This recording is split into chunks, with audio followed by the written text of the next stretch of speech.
Professor Peter Singer, so wonderful to be with you again. Where are you today in the world? I'm in Melbourne, in Australia. Melbourne, This is Australia. I'm my on the home other city side of the where I world. was born and have a lot of family. Wonderful. It's so wonderful to have you back again and have this conversation. I really appreciate you taking the time once again. Um, and I'm looking forward to discussing primarily this book, The Buddhist and the Ethicist, Conversations on Effective Altruism, Engaged Buddhism, and How to Build a Better World, that you've written with Venerable Shi Chao Wei. What led you to create this this book? And this seems a very kind of different direction, a different, maybe perhaps novel, as you mentioned earlier, kind of direction. What led you towards this interest? It is something new for me. You're right about that, and it's quite a long story. It's been a project many years in the making. I first met Venerable Shi Chao Wei, um, well, something like maybe 30 years ago, 25 anyway, when I was invited to a conference in Taiwan, which is where she lives, on animal welfare issues. And I met her because she was the founder um, of the Life Conservation Association, which was an animal welfare organization in Taiwan. And so we met on that occasion, but we didn't have a lot of time to talk individually. She then invited me back, or I was invited back for another conference more recently, maybe 10 years ago. Uh, and on that occasion, we traveled from Taipei to Hualien, which is a city on the coast, quite far away, to visit a place that had been established by another Buddhist female monastic, and so we traveled in the train together. And during that journey, we had quite a lot of time to talk, and it was there that we got to explore the differences and parallels in our ideas.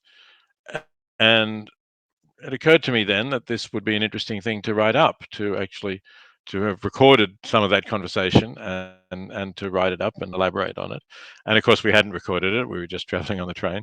But I mentioned that to her, and she arranged for me to come back to Taiwan a year or two later to spend some time at a beautiful mountaintop meditation retreat where we did speak over 2 fairly full days, and that was recorded, and then a transcript was written up from that.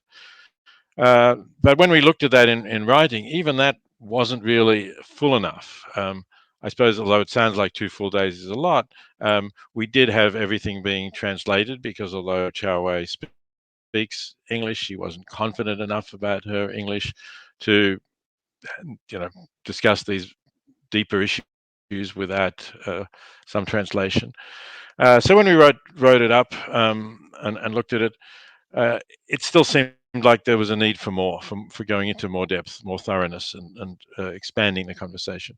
So we decided to do that over email, and that took us about another 5 years, which is why it's taken a while for the book to actually emerge. But I'm very happy with the result after all of that further work and a bit of polishing and editing and so on. I'm delighted that it gives people a chance to look at a conversation between myself, a secular utilitarian in the Western philosophical tradition, and Venerable Chao Wei, a very knowledgeable and thoughtful Buddhist, and one who explores ethical issues that are in some ways that parallel to the ways that I do, and in other ways that differ. And that's what makes the conversation fascinating. One of the things that really struck me was the kindness and friendly manner of your conversation.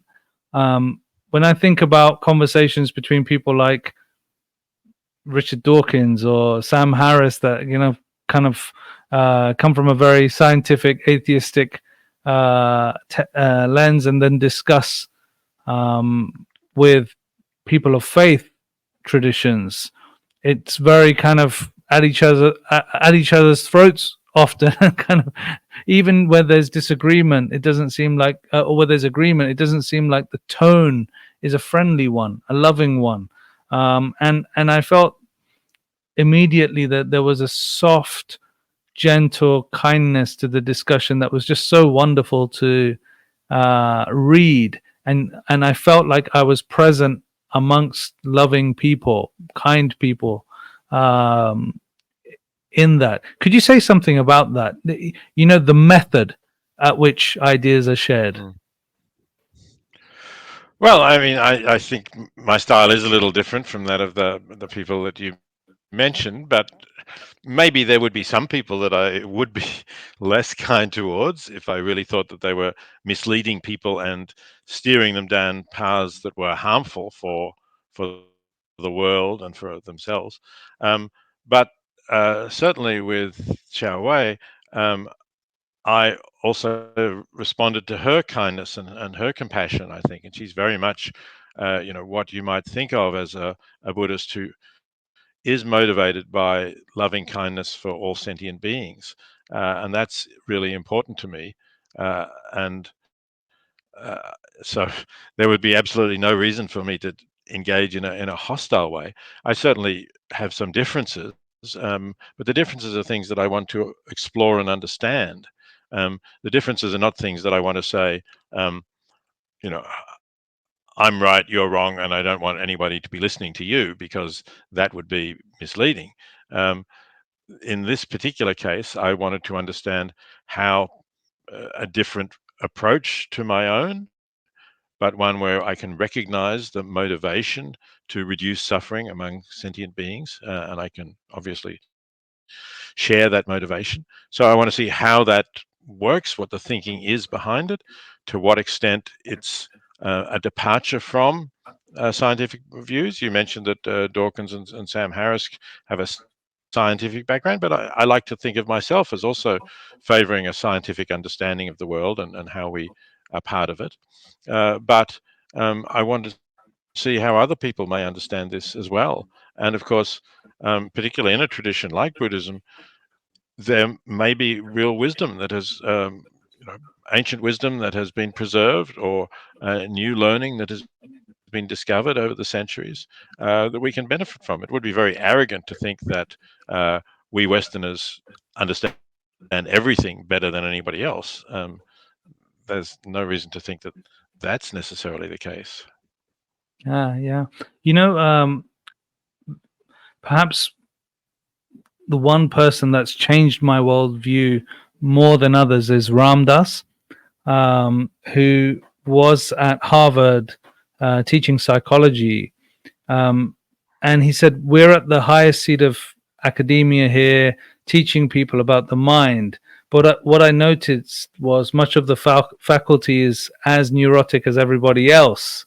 And, he felt that when he started studying a lot of the ancient traditions, he said there was, maps of understanding the mind that have been, thousands of years old, exploration of mind, and kind of these ideas like Buddhism and other traditions, and so he went on that journey, and that really kind of got me thinking about that there's more to just modern understanding. There is value in ancient traditions, which can help us understand the mind and our place in the world in a deeper way. And when I was reflecting on, even just the cover of this book, which is very kind of, really is striking with, the Buddha's image, as well as, kind of this here. And there's a book which was called The Mingling of Oceans. And it was written by Dara Shikoh, one of the Mughal emperors. And Dara Shikoh was known for wanting to share ideas and to understand different philosophies. And his book was a translation of the Upanishads. Are you familiar with the Upanishads? A little, yes, sure. I know what they are. So, and I can't remember whether it was Persian or Arabic he translated them into, but this was the first time that they were translated and shared across borders. And one of the things I really find is that when I go into one of the favorite things to do is to go into bookshops. And when I'm in London or in New York traveling, I always walk around bookshops and I kind of think about how much, if you think about 50% of the world's population is probably Indian or Chinese, how many of the ideas of these ancient cultures are represented in modern bookshops around the world, even in India? Like if we went to a bookshop in Mumbai, how much is representative? And I think, I feel that the work that you've done here, this very conversation, this is actually a mingling of oceans, that you're opening up conversation and giving validation to ancient traditions to express themselves and be, looked into. I think it's very wonderful and very serious, very important. I think you're mingling oceans by going into this conversation. That's a lovely metaphor. Yeah. I want to say thank you for that. I hope. No, right. You're welcome. Thank you. Yes, and of course, Ram Dass is not the only one who has thought that Buddhism in particular has a good understanding of human psychology and also of what it takes for us to live fulfilling and rewarding lives. One of the conversations that I had when this book was first published, I was then in Princeton, and one of the conversations was with Robert Wright, who's somebody who comes out of a Western tradition. He wrote a well-known book called Non-Zero, about having non-zero-sum interactions with people, and in fact has a foundation, nonzero.org. But he became interested in Buddhism, and he wrote a book called Why Buddhism is True. And I asked him about that and said, what is it you think that reincarnation, for example, is true? One aspect that I don't myself find evidence for, and actually which Shi Chao-wei did not try to persuade me was true. She thought that was something that you can believe or not believe, but it's not a core belief that you have to be a Buddhist. And he said no, but he was talking about the psychology of Buddhism, basically, its understanding of the human mind, and he thought that was the core of it, and he thinks that is true. And so in a way, my interest in this is something a little bit similar. That is, there are going to be some beliefs that I would see as distinctively religious, in the sense that they are not scientifically validated, that I will not accept. But there are many other things that are part of this rich tradition, which I can certainly would want to explore and learn from, and quite possibly would accept. The sound just cut out on the last word that you said, that you quite possibly would accept. Yeah. I love that approach, and I think that Buddhism and the other Indian traditions lend to that kind of approach. If I think about the Bhagavad Gita, after teaching the whole Gita, the 700 verses, Krishna says to Arjuna at the end, now I've taught you this wisdom. Consider it, deliberate upon it, think about it very carefully, and do as you wish to do. He doesn't say that these are commandments that you have to take on board. He kind of shares the ideas throughout the text, and then kind of says, think about it, and then choose what you think is relevant for you, and take it forward. So I feel like there is a common grounding for such understanding, and even growing up as a Hindu, I was never forced ever to understand, like to follow anything.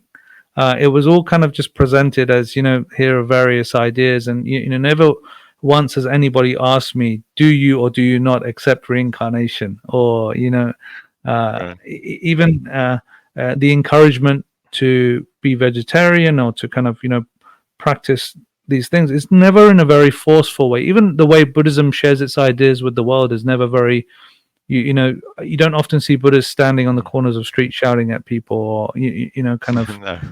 Taking aggressive. So I think the means is very much as important as the end, in terms of we don't want to create, if possible, more anger or more suffering in the world through the way that we get to a more compassionate environment. Yes, you're right, and I think that is a difference between both Buddhism and Hinduism in their approach to ethics, and at least a lot of the mainstream Christian tradition, which is much more saying, these are commandments that you must uphold, and it's absolutely wrong to do certain things. So I'm a little bit torn between those two views. In general, I think yes, it's much better to try to persuade people to put reasons before them and to hope that they will move towards those reasons. At the same time, I'm sometimes a little disappointed when I visit a Buddhist country. Maybe it's Thailand, let's say, which says it's a Buddhist country, and yet there are so few vegetarians. There's not a sense that, oh yes, we're Buddhists, so we shouldn't be eating meat. We shouldn't be supporting this massive industry that intensively confines animals indoors, gives them miserable lives, slaughters them, and so on. And I would like to see, I guess I would like to see a Buddhist tradition making that point a little more strongly, being engaged in that world and trying to be more active in persuading people not to be complicit in the suffering of animals as well as various other forms of suffering. And I should add, one of the things I responded to positively in Shi Chao-wei's thinking is that she is an engaged Buddhist. She is a Buddhist who wants to be engaged in the world and help things to change, be part of the change. Well, I've actually written that word down here in one of my notes: engaged Buddhism. And I think the organization that we run, Go Dharmic, is a form of engaged Sanatana Dharma, like the eternal Dharma. Like, we don't necessarily describe it as simply Buddhist or Hindu or any other tradition. It's an engaged way of viewing the world, engaged philosophy of Dharma, like seeing that this is our Dharmic responsibility to improve the state of the world for all sentient beings. And that can be, it's not necessarily so belief based as it is the actions that we do. I think I would consider you a Dharmavadin, a practitioner of Dharma, in the sense that you want to work to make this world a better place. If adharma is making it a worse place, in that way, I actually, this was the last topic that I wanted to kind of discuss with you, but I think we can come back to the other ones after, because you've touched on engaged way. I actually see and hope for a type of understanding that we can promote that's engaged humanity in this kind of way, that we have this universal philosophy of compassion, which should become a universal understanding, and not just for Buddhists or Hindus or for. Okay. Just discussing this idea of engaged Buddhism leading to an understanding of engaged humanism, or an overall path for all of us, a Dharma that we can all follow and share a story of compassion. How can we get there? Like, for me, this is the ideal, where we all as a human family have something that we aspire to make the world a more loving and compassionate place, a universal Dharma, as it were. Yes, I wish I knew how we could get there. I don't. We did discuss that in the dialogue. Chao-wei thinks that meditation is one way of getting to a more universal compassion. She recommends that people meditate, and that they start by meditating on someone they love, someone close to them, and they think they feel compassion and love for them, and they think about how important it is that that person not be hurt, that they not be harmed, and have a good life. And then you gradually extend that out to someone whom you're less close to, but maybe still feel positive about, and then you try to extend those feelings to everybody, to all sentient beings. So I think that's an interesting process, and indeed it may work. As a philosopher, I've been more concerned to produce reasoning, if you like, to get people to see that I am just one being in the world with my own interests and my own capacity to enjoy life or to suffer, and that I'm one of a very large number of other beings, some of whom are human beings like me, and some are not, but still also capable of having a good life with positive experiences, or a life of pain and suffering and frustration. And if we can see that, then I think we can see that um, there's a perspective, a more universal perspective, from which every being's interests count, and um, none of them count more than anyone else's, unless they're greater or stronger interests. Like, so yes, if a being has greater capacity for intense pain and suffering, that being's suffering might count more than one who has a more dull capacity. But essentially, pain is pain, pleasure is pleasure, and we should not be saying, because that being is not like me, and that might mean not a member of my country, of my ethnic group, of my religion, or it might even mean not a person of my, not a being of my species. But those are not reasons for saying that pain doesn't matter, or that uh, having a rich and enjoyable life isn't important. Have you explored meditation yourself? Did you try and practice at all when you were there in Taiwan, or I, personally? Is it an area that you've explored? I have on a couple of occasions. Initially, a very long time ago, when I was a graduate student in Oxford, and there was a vogue for transcendental meditation, which, the Beatles went to India and meditated with Maharishi. Mahesh Yogi. Yes, that's right. And so I tried it at that time, partly because people were saying, well, if you meditate, it helps you concentrate, you feel more peaceful, more relaxed. Yes, it takes a little bit of time. I was meditating for 20 minutes twice a day. But on the other hand, you're more alert. You maybe don't need as much sleep. So even in in the sense of efficiently using your time for work, because I was studying, of course, and trying to do well, um, it's not really losing time. So I did that for quite a while, and for some time, it seemed to work well for me, and I kept it up. And after a while, the effect started to fade, and I guess I got busy with other things and dropped it. Um, and then when I was in Taiwan on the occasion when we had the dialogue, as I said, we were at a meditation center, and the director of the meditation center came with me and with Chow Wei to um, teach me a different kind of meditation. The transcendental meditation used a mantra that I repeated in my mind. Um, Whereas what I did in Taiwan was what Chow Wei called body scanning. So I would be closing my eyes, sitting, and thinking about being conscious of how I was feeling, starting with the top of my head, and going right through my whole body and my arms and feet, um, to being aware of them and aware of the state they were in. And then when I had got to my feet, I would start again, and go through that again. Um, and that also seemed to work in an interesting way. And I still do.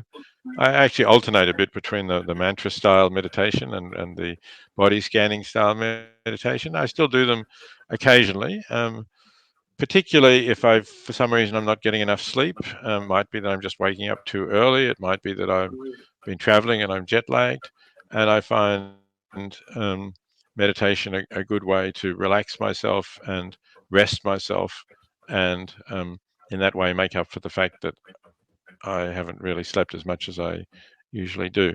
So I'm not a regular practitioner, but it's certainly still a part of my life that I like to do from time to time. See, I really feel that it's got great value as well. Like Venerable Chi Chao Wei said to you that if we become calmer, then we're less likely to make decisions based on overwhelming passion or greed or baser qualities that could kind of take over our reasonable thinking faculties and make kind of more ethical dharmic choices, as it were. I just read something that I highlighted in the book that she mentioned. When we discuss the respective roles of passion and reason, we cannot start by talking about the enlightened ones or holy people called bodhisattvas. We should talk about ordinary people. Otherwise, we talk about things that would be only applicable to bodhisattvas. If we observe bodhisattvas, we will discover a principle. The more selfless their emotions are, the stronger their compassion or empathy for others is. When their emotions are guided by reason to act altruistically, their service to others is more powerful. In a different way, reason completes the strong, purified, selfless passion of bodhisattvas to benefit others. So I think the contribution, or what I'm getting at, is that I really feel that there's something to be said for having practices that can help us control one's emotions, one's life, to be calmer, more peaceful in a social work, as it were, to be able to serve in the world in a more non-violent and peaceful and calmer way. What's your thoughts around that? I know you mentioned around that it helps you be calmer and more rested and more peaceful, perhaps more concentrated, focused. But from a social perspective, from an engaged perspective, meditation as a tool for social action. Yes, where do you yes, see I that? think it is. Yeah, and let me just say, I really like the passage you read because I think it does show the way in which Chow Wei's concern for compassion and loving kindness, and my somewhat greater emphasis on reason. But I'm not saying that Chow Wei doesn't emphasize reason. She does, but she brings it into that broader context, and I think that shows some of the overlapping elements of the two traditions. But to get to your question, I totally agree that I think if you are calm and if meditation helps you to become calmer, your social relationships are likely to be much more positive. You're less likely to feel some of the negative emotions, the sort of competitive emotions, a sense that, somebody else is doing better than me. I'm jealous or upset by that, or I'd like to do better. Those are harmful and negative emotions, which unfortunately many people feel quite a lot of the time. And I think they're big barriers to producing a more peaceful and compassionate world. So if we can help people to develop mindfulness is a sort of current term for what we're talking about, to develop mindfulness and to be aware of their own feelings and aware of their own emotions and saying, okay, I'm feeling this now, but do I really want to act in accordance with this feeling? Is that going to be the best thing for me and others in the situation that I'm in? I think if people can respond to that, we will have much better social relationships. We'll have much more positive and cooperative work with others, and we'll achieve a better world. But again, how you get everybody to do that is not easy to know. Yeah. There's a Ram Dass quote where he says, the greatest thing I can do for the world is to work on myself. And he was talking about this very thing, that if I can become as compassionate as possible myself, that anybody who engages with me will feel that, they'll be moved by that. I very much feel it with you as well. When we have these conversations, I can feel a sense of overwhelming kindness, compassion that's there to work for the benefit of the world. I know it's coming up to probably 9 p.m. where you are in Melbourne. It's dinner time. You could be No, I've had my enjoying dinner.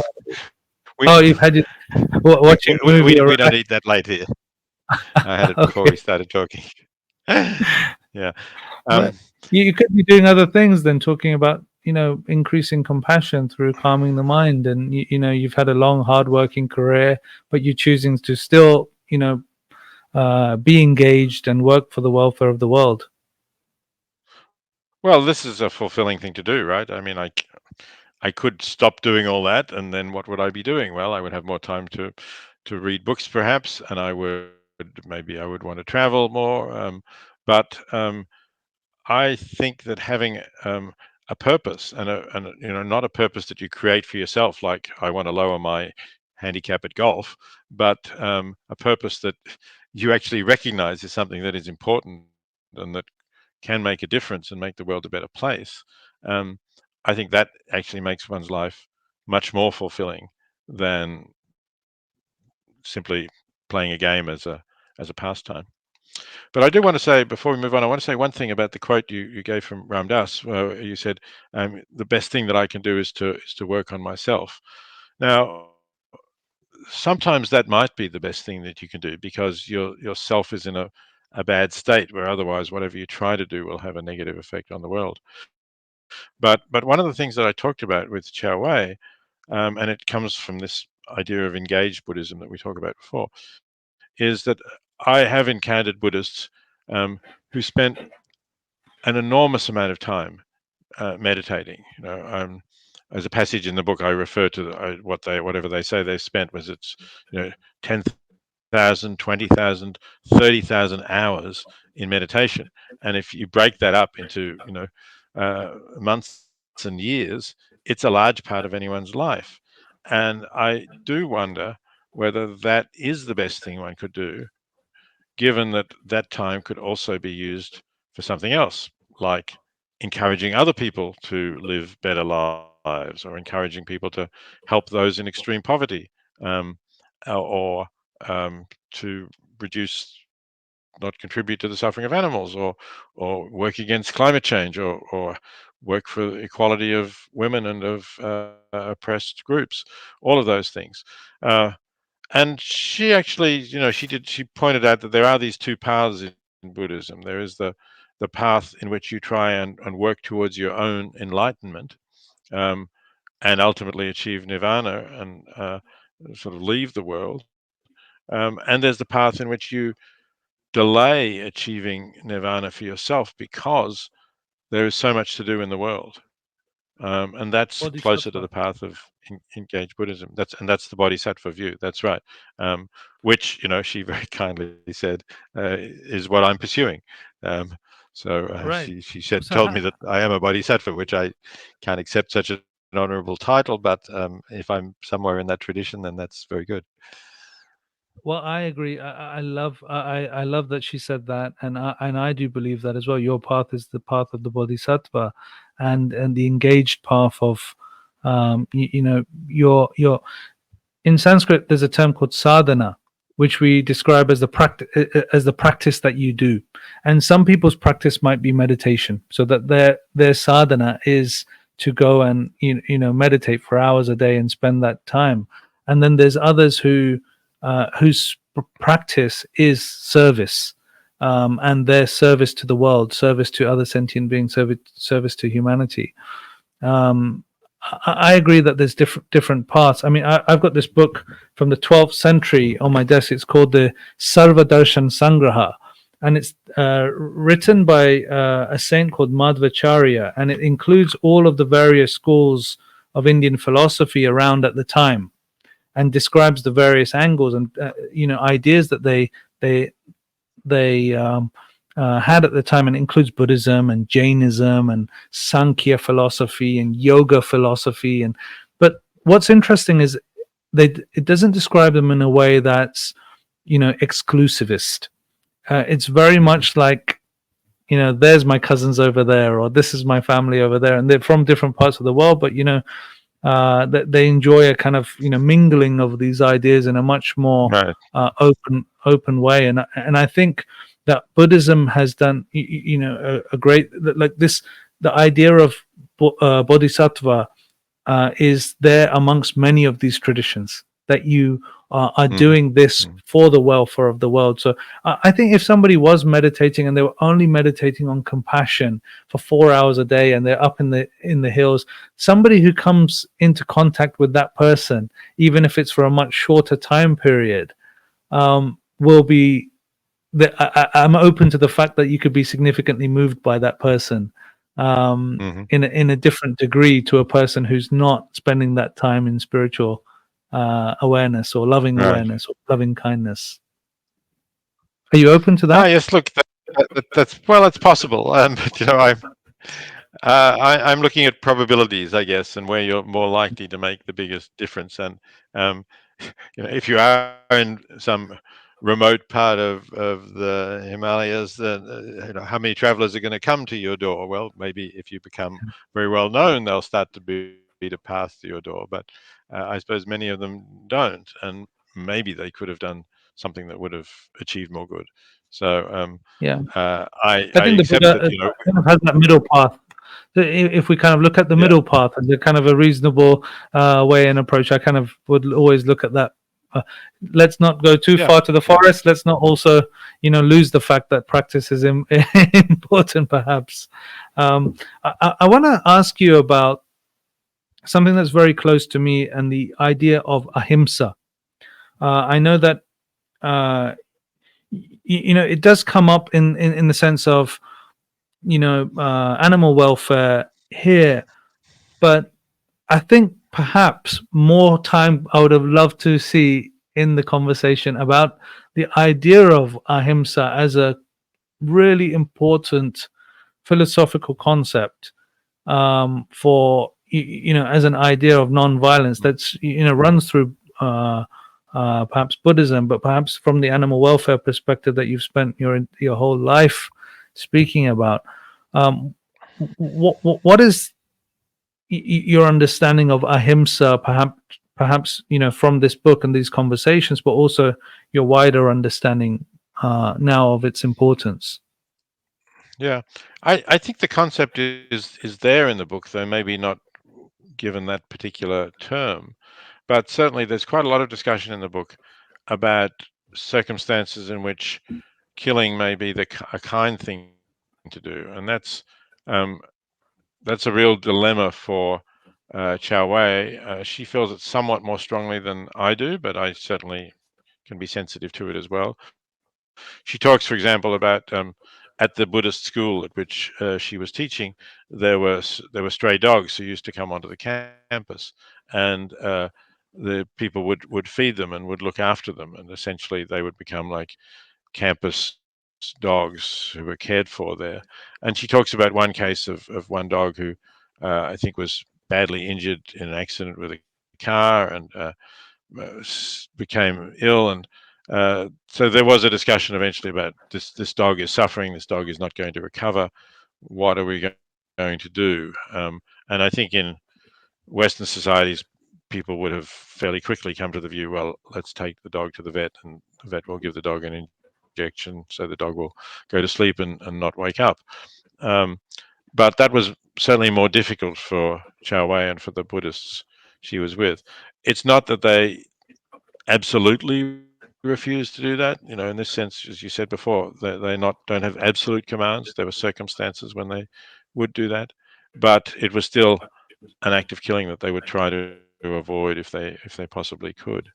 So I think that's, there was some exploration of these concepts of nonviolence and the importance of maintaining nonviolence, and what did it mean when the only alternative to something that might be seen as violence, an act of killing, was more prolonged suffering, or in other examples, perhaps more widespread killing, not done by them, but by others. So we talked about pacifism in war, for example, as well, which is another difficult area where it's not always easy to apply concepts like ahimsa. Yeah. It is a very difficult concept, and I think there's no absolute ahimsa, because even there's always going to be some level of violence with every step that we take, or kind of breathing in some way. We can't have absolute non-violence ever.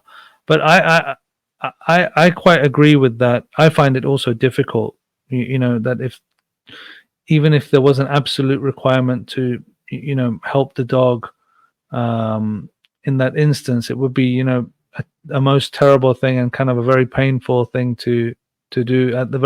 It should be treated with very difficulty, and the last thing we want to do. I think one of the things that I've kind of taken from the Mahabharata is that if you just empower the ability to do violence, then often that can get taken over by people who want to use it for their own gain, or use it for their own kind of personal ambition, or personal growth, or or cultural or group ambition. Whereas if we promoted an idea that non-violence is universal, and that we should try and work towards reducing suffering wherever and whenever it exists, then we all try to reduce that. That seems sensible to me. When we get into the thing, okay, this is like, I was in, to give you an example, I was in Parliament last year, and they were talking about too many foxes and squirrels in Wimbledon Common. Right. And the MP in the room was speaking, and I won't mention his name, but he laughingly and jokingly said that, we should just get a drone and wipe them out, or guns and shoot them all, so that we'll resolve the problem of foxes and squirrels in Wimbledon Common. And that took me aback and made me feel the approach to violence is so loose and so comfortable, and we're so easy with it that it becomes very. It was the first thing that he thought of, not the last thing, right? Yeah. Yes, exactly that. Exactly that. Yeah. And I think what this book kind of shows through that conversation, and you lovingly kind of show two sides of that equation, of kind of showing the ethical dilemma as well as that emotional heart of not wanting to cause harm. I think the two together can, when there's heart and mind together, then I believe we'll come to better responses. Where, as you say, violence should be the last thing, not the first thing. Right. Yes, that's right. And yeah, it's unfortunate that we can't say that it's never justifiable, but unfortunately, given the way the world is, and given that if you did absolutely forswear it, there would be people who would take advantage of that, and we can see that in the world today. I think we can't say that, but I entirely agree. We should look for all other methods of solving the problem before we decide that we have to resort to violence. A question, just while we're talking about violence and animal welfare as well, and kind of touching on this. During the conversation, she mentioned to you that the organization, Master Cheng Yen, encouraged followers to adopt a vegetarian diet, which has influenced the majority of the members of the organization. Nearly 10 million people have become vegetarians on that example. These are the examples of an expansion of positive personal deeds. And you write, I'm very happy to hear about that. And of course, I very much appreciate the delicious vegetarian meals that everyone was eating at the meditation retreat. Perhaps in Taiwan, Buddhists have made more progress than in other countries. Thailand, for instance, is a Buddhist country, but there seems very few vegetarians there. What do you think are the lessons for places like Thailand, Myanmar, Sri Lanka, and also I would include India, because as a land that kind of cultivated these ideas of Buddhism, is the meat consumption is increasing drastically there as well. And kind of I was at the World Economic Forum recently, and there was in documents celebrating ideas that kind of beef exports are going through some of the highest in the world of buffalo meat, or kind of this kind of thing. So I really feel there's a lesson from Taiwan that could be used uh, for other countries and other places and other people that are developing their economies and their livelihoods and increasing their standard of living, to learn from this. What's your views? Yeah. Oh, certainly. I think that there are lessons to be learned, and yes, the organization that Master Cheng Yen founded, of Tzu Chi, it's called, that has led so many people to become vegetarian, and also not only to become vegetarian, but to do good works for others around the world, is very impressive. And actually, I mentioned right at the beginning that the train journey that Chao Wei and I had taken, and that was to Hualien, where we visited Master Cheng Yen, and we looked at the amazing hospital and medical school that has been built by Tzu Chi, because that organization actually began when Cheng Yen was really a novice, I think a novice Buddhist monk, and she became aware that some of the local tribespeople from the hills had brought a woman who was pregnant and in the throes of giving birth to a doctor in the city because the birth had been obstructed. And the doctor said, if you want me to treat the woman you've brought to me, you have to pay me first. And they could not afford to pay. So they just had to carry her away again. And I don't actually know what happened. Perhaps she died. But Cheng Yen was so upset by that she started collecting money to provide some free healthcare for people who couldn't afford it. And that tiny effort grew into enough funds to build not only a modern hospital, but actually a medical school, which was teaching medical graduates to people to become doctors and to work in a Buddhist tradition as well. So that was a wonderful experience. And can you replicate it elsewhere? Can you replicate it in those countries where Buddhism is officially the dominant belief, but there's very little signs of it in terms of what people eat and what people practice towards others? Again, I really don't know. I mean, I hope so. I hope that there will be reformers. Actually, the book that we're discussing has just been translated into Thai and is being published in Thailand very shortly. So I hope it will be read. And I hope that I know that there are Thai Buddhists who are very much engaged Buddhists. So I hope that that idea will spread in Thailand, and perhaps the book can contribute in a small way to that. Yeah. Well, I'm certainly sharing it with all of our community, and anybody that's following the work of Go Dharmic. I've encouraged to read it and to explore those ideas, and Thank you. and I think, as I've kind of mentioned before, that I think it's not really only relevant for Buddhists. I think it's relevant for everybody. I think it's relevant for uh, people who follow scientific tradition, people who follow Buddhist tradition, but also all those in between that can see, like what we call the mingling of oceans, because I think it does more than just talk about ethical discourse. I think it talks about the need for more cross-pollination of ideas that can help us make like a kinder, better world. I think that is important. And I was listening to Brian Cox the other day, and he was talking about how he wishes he could send all politicians to space so that they could see the Earth, and kind Right. of when they see the Earth, they have a more global view, rather than this kind of often we have a very limited view of this is Yeah, my very culture or narrow. this is my tradition. Right.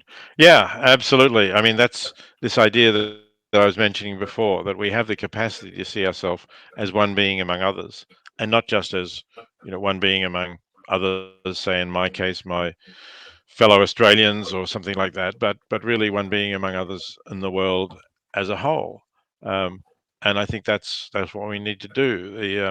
The 19th century utilitarian philosopher Henry Sidgwick had this used this phrase about the point of view of the universe, and he didn't mean that the universe actually has a point of view. He wasn't suggesting that the universe is a kind of a consciousness, but he was suggesting that we have the capacity to abstract from our own self-interested perspective and take that universal point of view. And when we do, then we can see that the well-being of everybody matters just as much as the well-being of anyone else. So I think that's the same idea that was being expressed by Brian Cox about sending the politicians into space. Although at first, when you mentioned that, I thought he wanted to get rid of them so that they wouldn't be messing up the planet that we have here. And there may be some politicians that I wouldn't mind sending into space, but Right. we do need to make decisions here on Earth by somehow. Yeah, and I think you asked the question in the book as well, don't you, to Venerable Shi Chao, where you ask how can one expand that sense of self, and then kind of she elucidates on some of the practices of meditation and kind of what. But your understanding now, from what do you think we can do to expand that sense of self to be more, we're so self-centered, aren't we? Like we really just kind of focus on a very narrow individual lens of us and those closest to us, and then kind of neglect those globally. What's the few things that you think we should be working on as people to expand that? I think there are two different paths that we can take in terms of talking to people about this. One is simply to basically what we've been saying, that for people who have already some acceptance of the idea that they want to live ethically, and that's important to them, for them we can try to say, look, living ethically can't be just about looking after your family and your friends and your relatives or people who are close to you. It has to be broader than that. It has to take this point of view of the universe and be more impartial. And so, if you want to live an ethical life, then think about what you can positively do to help others, to help everyone. But for some people, then that isn't really going to work, because they're going to say, well, okay, but that's pretty demanding then, right? I have to stop doing some things that I enjoy doing because I have to, it would be better to take the opportunity to make a positive difference in the lives of others. And why should I live that life, that more demanding life? And there I think that we can appeal to recent psychological research, which shows that actually people are more satisfied with their lives. They are more content. They have a higher level of well-being themselves if they have this larger purpose and they're generous and kind to others. One example of this, I wrote a book in 2009 called The Life You Can Save, which was about helping people in extreme poverty. And incidentally, if I then updated it, a 2019 edition, and an organization grew out of that book called The Life You Can Save, and it has a website, thelifeyoucansave.org. And incidentally, if people want to read the book, you can download it free as an ebook or an audio book from thelifeyoucansave.org. But that organization, the fact that the shift from just being a book to being an organization, was really the work of Charles Bressler, who's somebody who had had a career in business, a successful career. He was president of a nationwide American men's clothing chain. But he had felt that somehow he had got into a career that didn't match the values that he held. He had sort of drifted into it. There'd been a series of choices. He was tempted in each way to be more successful in a business sense, but he wasn't really satisfied with the way he'd lived. And this was by the time he'd reached something like 60, I think. So then he came across my book, The Life You Can Save, and he contacted me and said, I think there should be an organization that is promoting these ideas. and would you like me to help you set that up? So he initially went part-time, and then he really just resigned from the company that he was working with. Um, and he says, somewhat jokingly maybe, because the organization is called The Life You Can Save, he said, the first life that I saved was my own, because my life wasn't going in the direction that I had wanted. And so he describes himself, he describes himself as an effective hedonist, somebody who is actually finding the best form of pleasure for himself. And I of think the course, Dalai Lama finding that defines it by, as by doing it for others. yeah. I think the Dalai Lama defines this as good selfishness. Right. And Yes, that's a nice way of putting it. and I think now a lot of the scientific studies are showing that there is a helper's high, that kind of people who are engaged in volunteering, or have a greater sense of purpose and meaning through social service and helping others, perhaps unknowingly following the Bodhisattva path, are actually feeling a lot more fulfilled with their lives, and feeling Yeah. happier for longer, and kind of so yeah, I think, yeah, you're making other people. So Neem Karoli Baba, a great saint that was associated with Ram Dass, and somebody I consider my guru.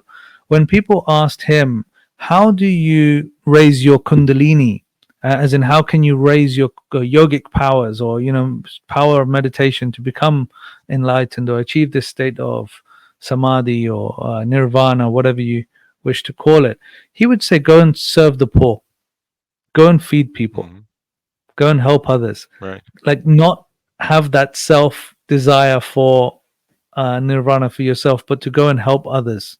And many people were inspired to go on and do incredible things from his teachings. One in particular I'll mention, his name is Larry Brilliant. Have you ever come across Larry Brilliant before?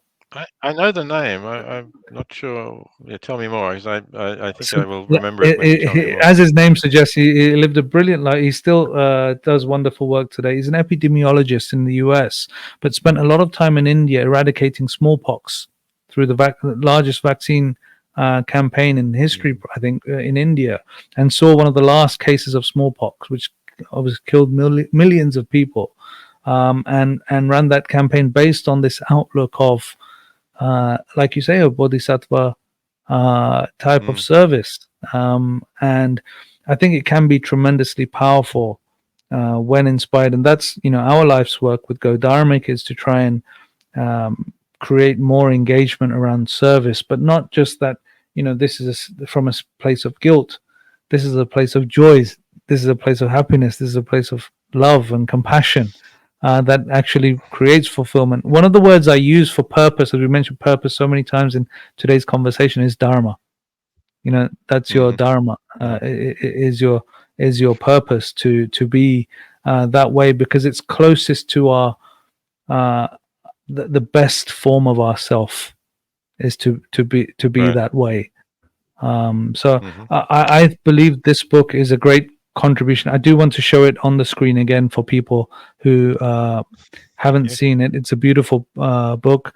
The conversation is beautiful. I've made a real mess of my copy with notes all over it, because I think it's kind of such an important work for many reasons.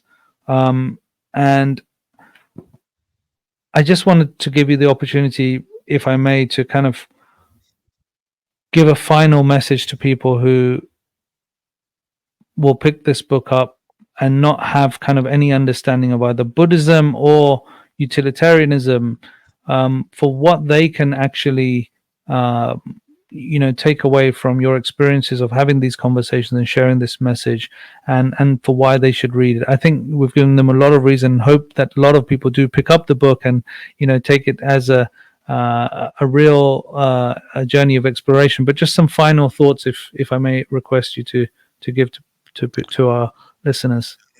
Sure. Thank you for the opportunity. I want to go back to something that you said. You talked about this idea of the mingling of the oceans, And I think it's not just like Buddhism and secular Western philosophical approach. I think that what we are talking about are truths that you can find in many traditions around the world, both the large traditions that are famous and many of the smaller ones as well. That there are these ideas that humans continually come up with about how to live, about ethics. Um, some of these traditions have written documents that go back thousands of years. Some of them may not.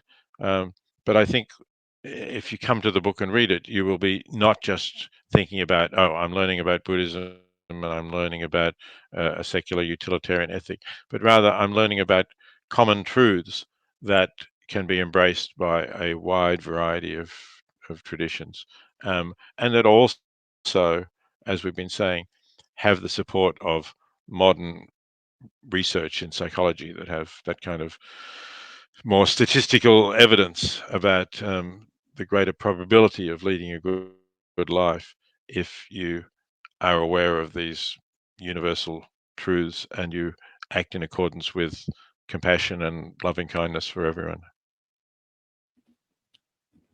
Thank you, Professor Singer, and I just want to thank you for being a bodhisattva, for being on that, sharing light in the world, sharing dharma in the world, and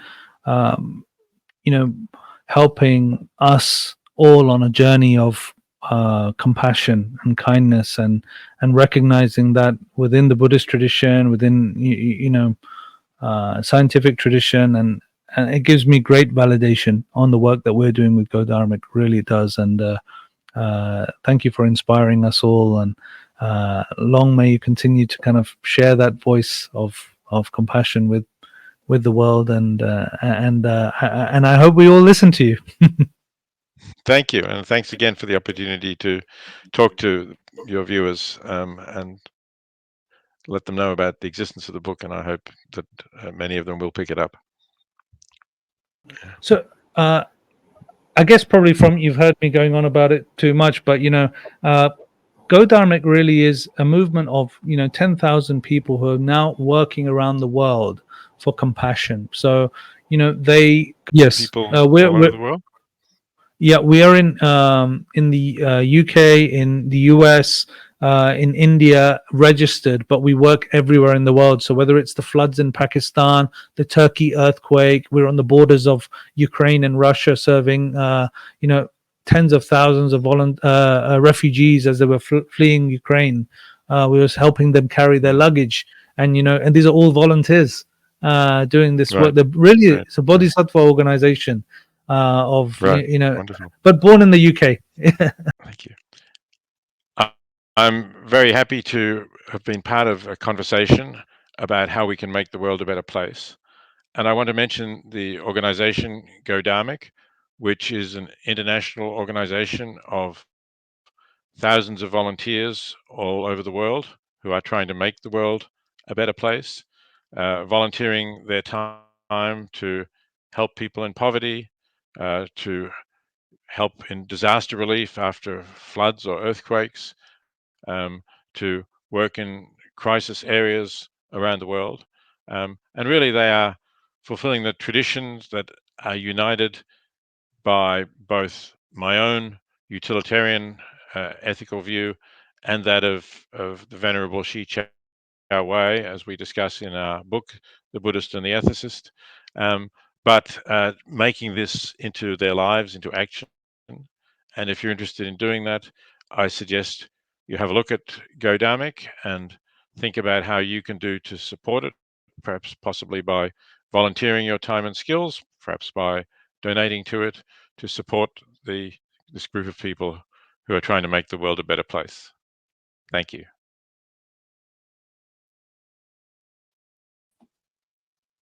Thank you so much. Thank you. I really appreciate you doing there that. was something else. What you wanted.